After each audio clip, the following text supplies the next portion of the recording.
नमस्कार विद्यार्थी मित्रांनो, रोजनिशी या पाठात पुन्हा एकदा तुमचे स्वागत। आज आपण बालभारती पाठ्यपुस्तकातील धडा क्रमांक 24 वा अभ्यासणार आहोत आणि हा रोजनिशी धड्याचा हा सेशन क्रमांक 2 आहे।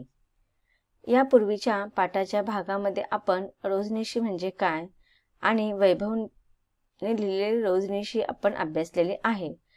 आता या पाठाच्या भागामध्ये आपण रोजनिशी या पाठाखालील स्वाध्याय सविस्तर रूपाने अभ्यासणार आहोत।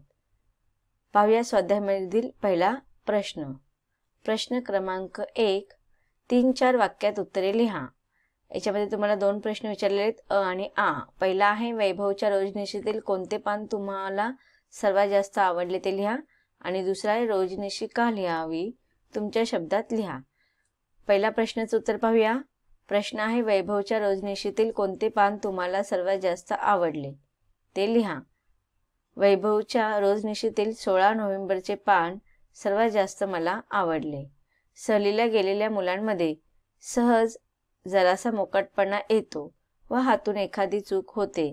तशी चूक हरभरा उपटताना मुलांची झाली, परंतु चूक समजल्यावर तत्काळ माफी मागण्याचे वर्तनही त्यांनी केले। हे चांगल्या विद्यार्थ्यांचे लक्षण आहे। प्रश्न क्रमांक 2, रोजनिशी का लिहावी तुमच्या शब्दात लिहा। उत्तर, रोजनिशी लिहिल्याने आपले विचार स्पष्ट होतात, मनातले भाव व्यक्त करता येतात, ठळक घटनांची नोंद होते, विश्लेषणाची सवय लागते, माणसांच्या भावना कळतात, आपले वर्तन कसे झाले व कसे असायला हवे याचे आत्मपरीक्षण होते, सहानुभूती म्हणजे काय ते कळते, जीवनाची समज येते।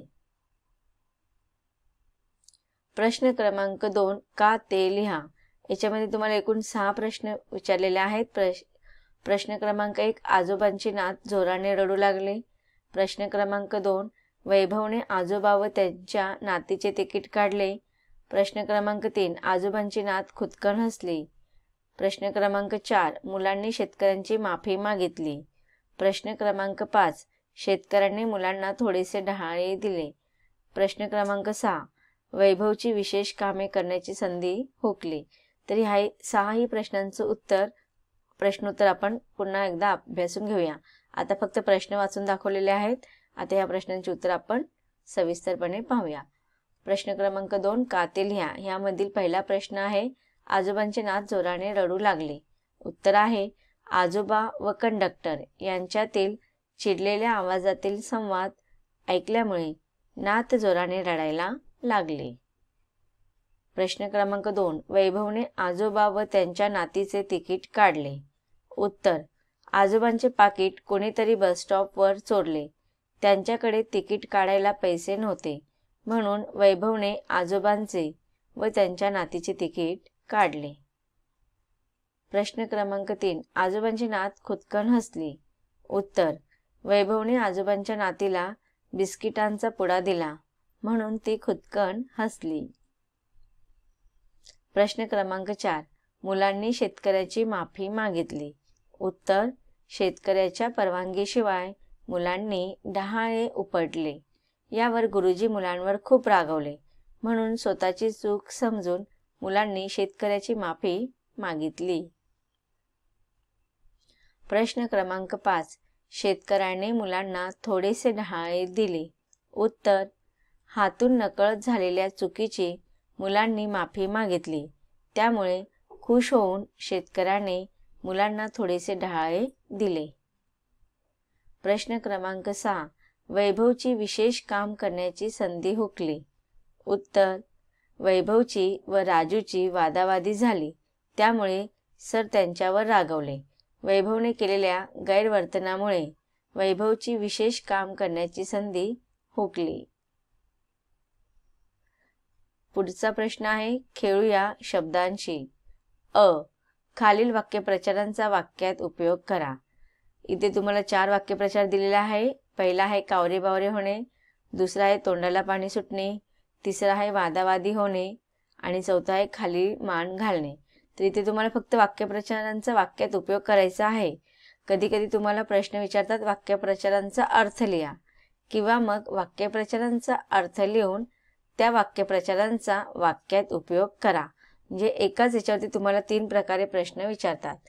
ज्यावेळेस आपण वाक्यप्रचारांचा वाक्यात उपयोग करतो तेव्हा वाक्यप्रचारांचा वाक्यात उपयोग करताना आपल्याला वाक्यामध्ये अर्थ न लिहिता वाक्यप्रचार जसा तसा मूळ स्वरूपामध्ये लिहायचा असतो. आता इथे तुम्हाला फक्त वाक्यप्रचारांचा वाक्यामध्ये उपयोग करायचा आहे.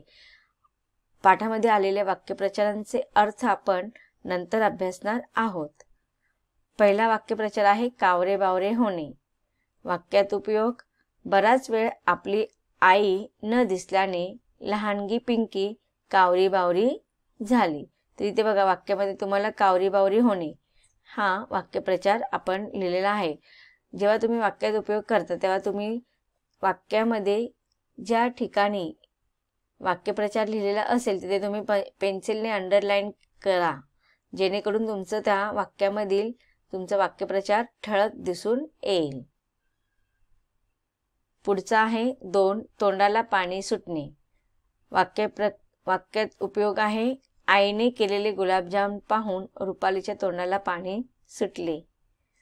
तिसरा आहे वादावादी होणे. वाक्यप्रचार आहे: रमेश व सुरेश यांची खेळताना वादावादी झाली. चौथा वाक्यप्रचार आहे खाली मान घालणे. वाक्यात उपयोग: परीक्षेत कमी मार्क मिळाल्यामुळे बाबांसमोर महेशने मान खाली घातली. पुढचा प्रश्न आहे हरभऱ्याच्या ढाळा तसे खालील गोष्टींसाठी काय म्हणतात ते लिहा.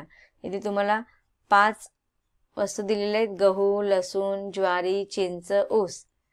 यांच्यासाठी काय म्हटले जातात ते लिहायचे. जसं की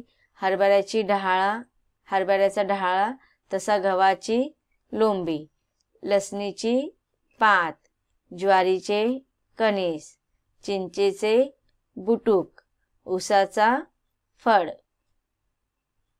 पुढचा प्रश्न आहे प्रश्न क्रमांक 5. वैभवची शाळा सुटल्यापासून तो घरी पोहोचेपर्यंत कोणकोणत्या घटना घडल्या ते क्रमवार लिहा. उदाहरणार्थ शाळा सुटल्यावर बसस्टॉपवर पोहोचणे.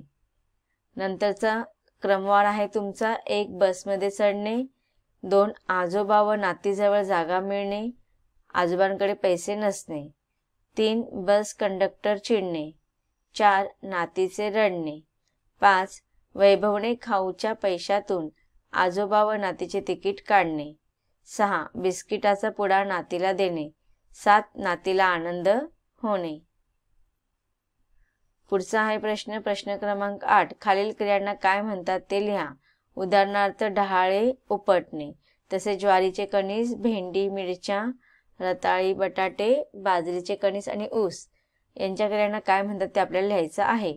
इथे एक उदाहरण दिलेले: डहाळे उपटणे, तसे ज्वारीचे कणीस कापणे, भेंडी मिरच्या खुडणे, रताळी किंवा बटाटे खणून काढणे, बाजरीचे कणीस कापणे, ऊस तोडणे.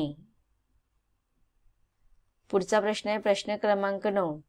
खालील घटना घडल्या हे पाठातील कोणत्या वाक्यावरून समजते. आता इथे एकूण 4 घटना दिलेल्या. पहिला आहे वैभवची शाळा 5 वाजता सुटते. दुसरा आहे आजोबांची नात खूप घाबरली. तिसरा आहे सलीला गेलेल्या मुलांना हरभरा आवडतो. आणि चौथा आहे सलीला मुलांना त्यांची चूक समजली. तर इथे ही घटना प्रसंग काय दिलेले ते पाठातील कोणत्या वाक्यावरून आपल्याला वैभवच्या रोजनिशीमधील समजतात ते लिहायचे आहे. तर पहिला आहे की वैभवची शाळा 5 वाजता सुटते. हे आपल्याला कशावरून कळतं, रोजनिशीमधील कोणत्या वाक्यावरून कळतं ते वाक्य इथे लिहायचं आहे. तर याचं उत्तर तुम्ही लिहाल: शाळेजवळच्या बसस्टॉपवरून संध्याकाळी 5 वाजता बसमध्ये चढलो किंवा चढला. तर याच्यावरून कळते की वैभवची शाळा 5 वाजता सुटते. दुसरा आहे आजोबांची नात खूप घाबरली. उत्तर आहे चिडलेल्या आवाजातील संवाद ऐकून नात जोराने रडू लागली, म्हणजेच घाबरल्यामुळे ती रडली.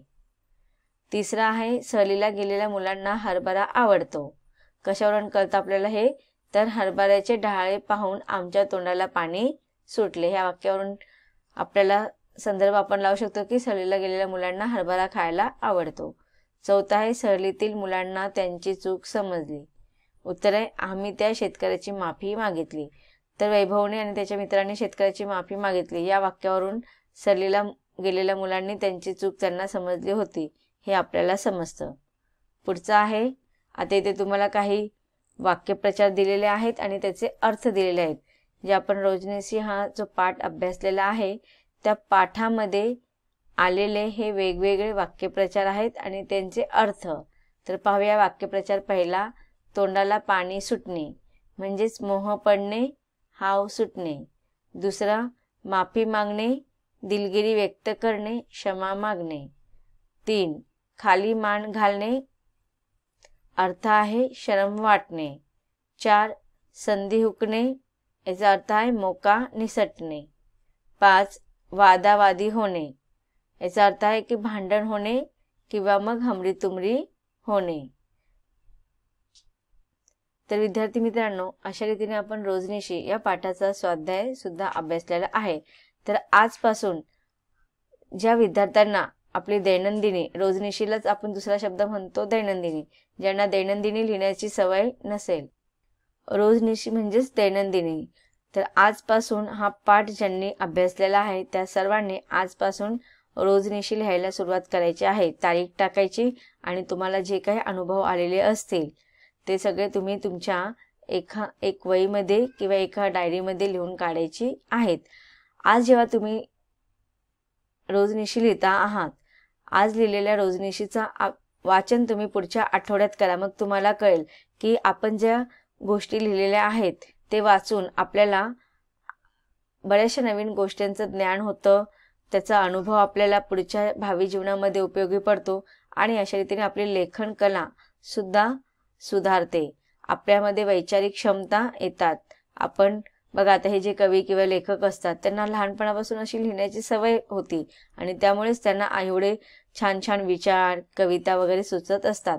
मग आपल्यामध्ये सर्वांमध्ये असे सुप्त गुण असतात, त्याच्यासाठी आपल्याला मेहनत करायला हवी. आता रोज सकाळी उठल्यापासून तर रात्री संध्याकाळपर्यंत तुम्ही काय काय केलं ते झोपण्यापूर्वी सगळ्यांनी हे लिहायचं सुरुवात करायची आहे. हा पाठ इथे संपतो. धन्यवाद.